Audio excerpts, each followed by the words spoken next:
যদি রোজা অবস্থায় কাহারও স্বপ্নদোষ হয় তাহলে তার রোজা ভঙ্গ হবে কিনা?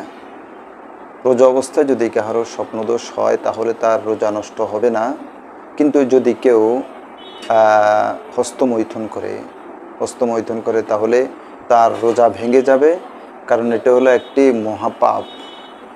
সেটা রোজা অবস্থায় করেছে, যার কারণে তার রোজাটা নষ্ট হয়ে যাবে।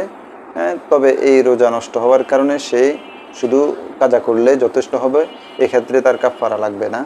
তবে এমন ঘৃণিত কাজ যদি রোজা অবস্থায় করে তাহলে সেটা তার উপরে রোজার কাজা আসবে, কাফারা আসবে না। এমন ঘৃণিত কাজ রোজা ছাড়া অন্য সময় করা হারাম, তবে রোজা অবস্থা করার কারণে তার রোজাটা নষ্ট হয়ে যাবে, কাজা করলে যথেষ্ট হবে।